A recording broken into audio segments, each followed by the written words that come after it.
మన శరీరంలో అవయవాలు సరిగ్గా ఉంటేనే మనం హెల్తీగా హ్యాపీగా ఉంటాము. అందులో ముఖ్యంగా మెదడు పనితీరు సరిగా లేకపోతే చాలా ప్రాబ్లమ్స్ వస్తాయి. మనిషికి ఇతర జీవులకి ఉన్న పెద్ద తేడా ఆలోచన. మనిషి జ్ఞానాన్ని, నైపుణ్యాన్ని మేధస్సుగా మార్చి ఎన్నో కొత్త విషయాలను కనుగొంటున్నాడు. సృష్టికి ప్రతిసృష్టి చేస్తున్నాడు. కాని దానివలన ఎదురయ్యే నష్టాల గురించి ఆలోచించడం లేదు. మనకు సహజసిద్ధంగా ఏర్పడిన మేధస్సు పూర్వీకుల నుంచి సంక్రమించిందే. కాని ఇప్పుడు మన కంప్యూటర్ పవర్తో జీవన విధానం పూర్తిగా మారిపోతోంది. మన మేధాశక్తిని కోల్పోతున్నాము. ఒక్క మాటలో చెప్పాలంటే టెక్నాలజీ అనే ట్రాప్లో ఇరుక్కుపోతున్నాం. ప్రస్తుత యువత సంగతి అయితే మరీ ఎక్కువ. ఎవరో తెలిసినవాళ్లు పక్కనే వెళతారు.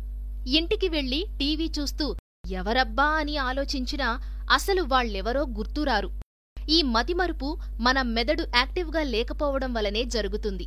జీవితాలను సుఖవంతంగా, సౌకర్యవంతంగా మార్చుకోవడంలో తప్పులేదు. అయితే టెక్నాలజీకి మాత్రం బానిస కాకుండా ఉండాలి. లేకపోతే మన జీవితాలపై మనమే నియంత్రణ కోల్పోయే ముప్పు ఉంది. మెదడు శరీరంలో సమాచార మార్పిడికి కేంద్ర బిందువుగా ఉంటుంది.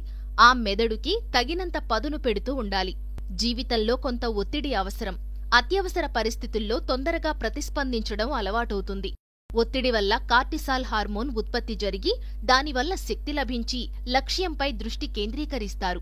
మన చుట్టూ ఉన్న పరిసరాలు, వ్యక్తులపై, వస్తువులపై ఓ కన్నేస్తూ ఉండాలి.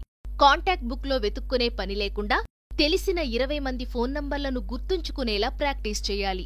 మనం ఉండే నగరం లేదా పట్టణం గురించి పూర్తిగా అన్ని విషయాలు తెలుసుకోవాలి. కొన్ని ప్రముఖ స్థలాలను గుర్తుపెట్టుకోవాలి. మెదడుకు మేత పెడితే అది ఉత్సాహంగా పనిచేస్తుంది. అలా అని ఎక్కువగా ఆలోచించి ఆందోళన పడకూడదు.